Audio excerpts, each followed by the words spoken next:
Hello and welcome to this week's episode of the Dublin to Denver podcast with me, Colum Cronin, and with the draft now mercifully a mere week away. This is the final week that Stuart and I have to dig deep into the big bag of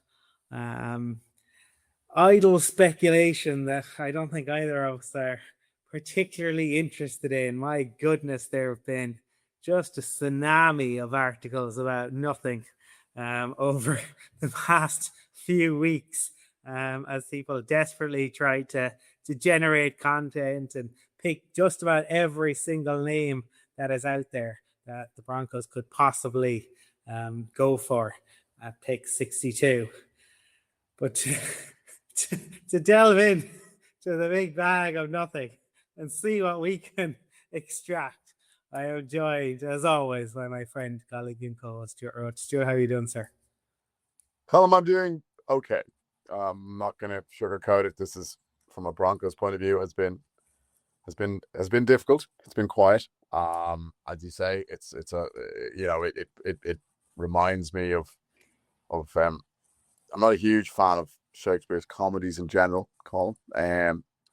I do like Midsummer Night's Dream, but Much Ado About Nothing isn't a bad one as they go. And the last week in particular has been very much Ado About Nothing. I think like us in some ways, Colin, I think Broncos country got hugely excited about the Jalen Waddle trade, which and they have every reason to do that and fully justified. We're all very excited. Can't wait to see him on the field. But after that initial burst of excitement, then I think the realization kicked in that we have absolutely nothing to talk about because we've gotten one pick in the second round and a couple of fourth rounders. And I know George is very excited about fourth rounders, maybe more excited than anybody is about anything.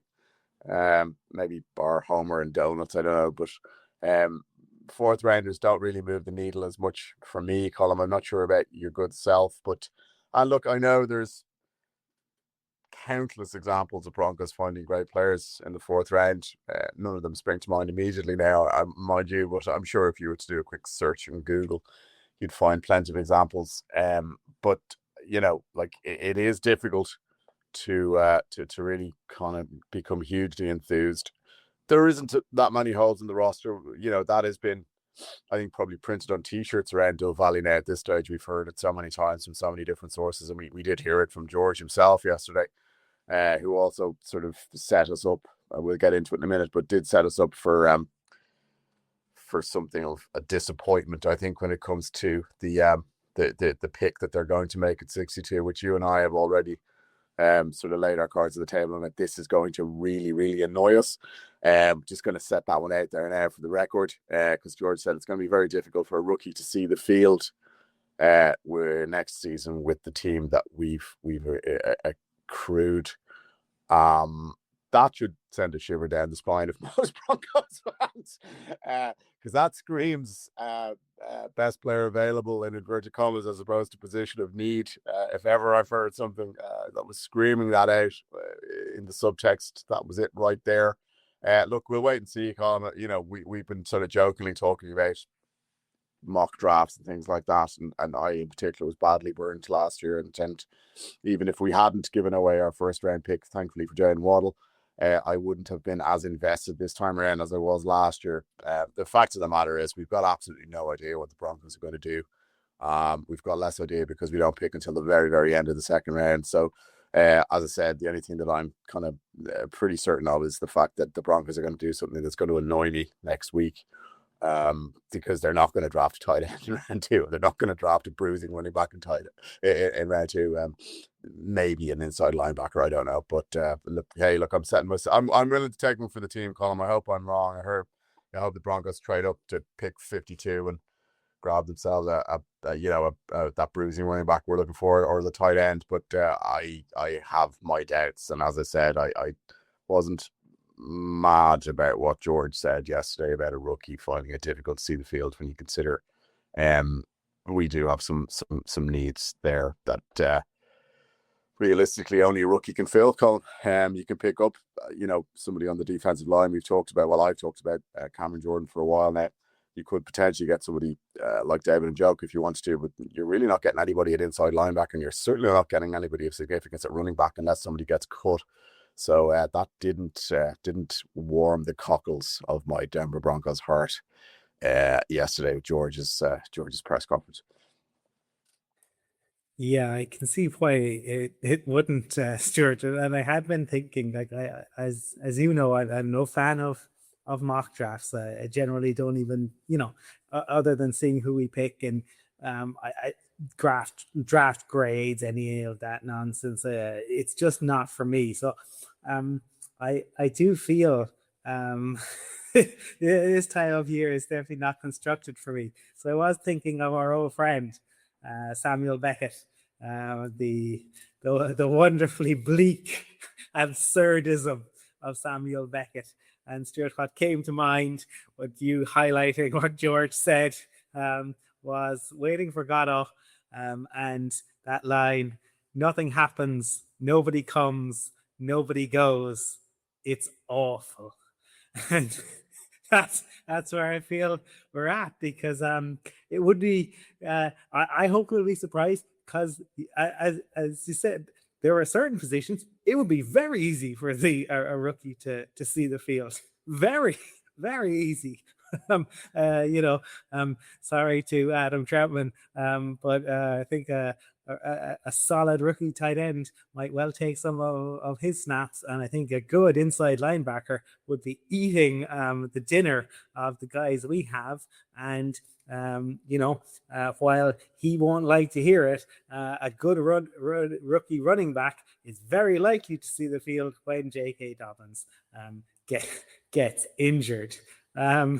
So the on that, and maybe kind of touching a little bit on that, Stuart, but slightly, there was a piece on My Eye Report this week that kind of looked by Joe Mahoney, which kind of looked at explosive runs.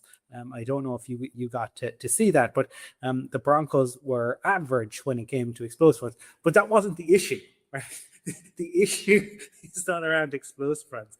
RJ Harvey can get explosive runs. J.K. Dobbins is explosive. The issue is when it's 3rd and 3 or third and 4 in particular, and you have to pass the ball, because you have nobody that can guarantee you that 4 yards. Or when you are, it's late in the game, and you just want to while away the time, and try to stick the ball up the jumper, and that's not an option in when J.K. Dobbins isn't on the field. And obviously we haven't added anybody to the room as yet to change that. But I just thought it was interesting, because the explosive, it's nice to see it, but it is not the area that concerns me. It's not the area where we struggled last year, and that to me, as much as I want to see additions at tight end and at inside linebacker, the absolute screaming foghorn, the alarm that just I cannot shut off in my head, is at running back, because we didn't have an insurance policy last year, and we do not have an insurance policy this year. I am begging them to sort that one out.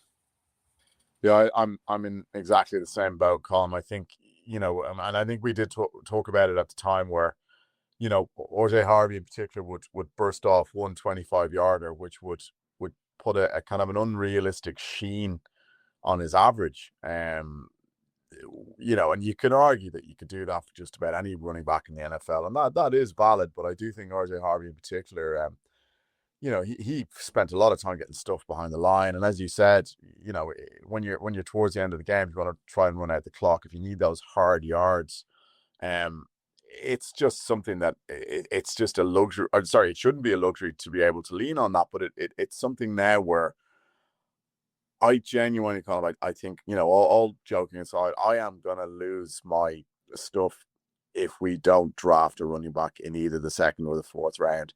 We draft a running back in rounds, 7 or whatever it is. And what did we do at Aldrich Estimate? We gave him something of a chance, but it wasn't really a huge opportunity for him. I agree with you. I mean, I think it was interesting that one of the things George said yesterday was that they do envisage a bigger role for Evan Ingram. We'll see if that happens. I would like to think that is the case, because let's be honest, Evan Ingram has got the pedigree. There is a chance that he will be able to contribute more than he did last year. Maybe Davis Webb will actually be able to unlock that to an extent. I will give them the benefit of the doubt on that one. I think there was enough from Evan Ingram to show that he hasn't completely lost what he had. So that is something that you kind of go, yeah, I could see potentially how that will be the case. There's nothing at running back that's going to help us if J.K. Devlin's inevitably goes down. It's just there's no insurance policy. As you said, RJ Harvey is a very, very good weapon. He's particularly good catching the ball coming out of the backfield. He's got a real nose for the end zone. But he's not going to get you those tough 3 or 4 yards when you most need it. Neither is Jaleel McLaughlin, and Tyler Bidet is fool's gold, I think, at this stage. So that is the one thing that absolutely has to be fixed. Absolutely has to be fixed. And I'm not entirely convinced that we're going to do it, Colum. I genuinely wouldn't be massively surprised if we traded Riley Moss or God forbid, Tequil McMillan. Which I think in particular with McMillan would be a monumental mistake. I think he's one of the best slot corners in the NFL. I think that would be horrendous. But I wouldn't be shocked if we traded Riley Moss on the day of the draft and moved up and acquired yet another cornerback. It wouldn't shock me. I actually would be very pleasantly surprised if we didn't do something like that. And I just don't understand where the team would be going with that. Like, so look, it's all speculation, as you say, at this stage. I mean, your sort of what you just posited there, it puts me in mind of my favorite Samuel Beckett quote, which I have mentioned in the past, and I think it does sort of hammer home that yes, I will be hugely disappointed if we don't address the running back position. I will have serious worries about what's going to happen to the team when J.K. Dobbins sadly succumbs to injury yet again. But to quote Waiting for Godot, I can't go on like this. The character response, that's what you think. we will be here covering the team in September with our sticking plaster running back room, just waiting for the inevitable to happen. We will be here, but and there's no point in it. And I told you so, because we already did that last year, Colin. I told you so to within an inch of our lives for about 3 weeks when Dobbins went down. I guess the only thing that would give me some kind of hope, Colin, is when J.K. Dobbins goes down in week 6, and he sort of yap about him coming back in time for the playoffs, will surely be treated with the derision that will deserve, because we'll know it's just not the case. J.K. Dobbins was coming back for the playoffs every week, and he was getting closer and closer. And then I think this week we heard finally that J.K. Dobbins would have been fit for the Super Bowl had we made it. But let's see, Colin. We try not to be overwhelmingly negative. We're not trying hard enough, I don't think, anymore. But let's give them the benefit of the doubt until this it won't be this time next week. It'll be unless we do something crazy with a trade, it'll be Saturday next week when we'll find out where we're at. But as we've said a few times, Colin, this is an important draft. There are, contrary to the party line, there are holes in this roster that need to be filled, and they need to be filled in the next week or two. Yeah. If we'd made it, he'd definitely have been back. Yeah, if I wasn't married, Stuart, I'd be dating Sabrina Carpenter 100%. I mean, love that game. If this had happened, X would surely have followed. Yeah, absolutely. The lack of news has led to I mean, look, it was a very Bo Nix wrote a very nice letter to his newborn. Lovely. Not sure it needed a whole load of media coverage, but it points to the lack of I think that's a lovely family thing to do. Don't know if it needs headline news, but you know, that's how starved we are. But there you go. Was there anything else you wanted to address, or I mean, I think we have made kind of our views on the draft plain over the last few weeks. I mean, we'll have something new to kind of chew over Whine next about week. Yeah, well, the only thing that caught my eye, Colin, was our old buddy, and there's no sarcasm there. We do love this guy. Aqib Talib was convinced that the Broncos are not done dealing. Now maybe Aqib is getting, I'm not going to say high on the success that he had with predicting the Waddle trade, but he was pretty vociferous during the week that the Broncos were planning something else, and he does seem to be close enough to some kind of a half decent source. So who knows? The only thing you'd wonder is we're going to deal and trade with what exactly? We don't really have anything left, unless it's one of those cornerbacks. I just want to reiterate. I just would hate to see McMillan traded. I think I did notice there's a fair bit of noise about that now in the last couple of days, and that would be awful to me. As I said, I think he's a super slow corner and has kind of really fought and sort of scratched and grabbed everything since the minute he came into the league. You know, an unheralded guy, and not dissimilar to say a Chris Harris Jr. In that regard. So I hate to see guys like that moved on, and I think we would regret it.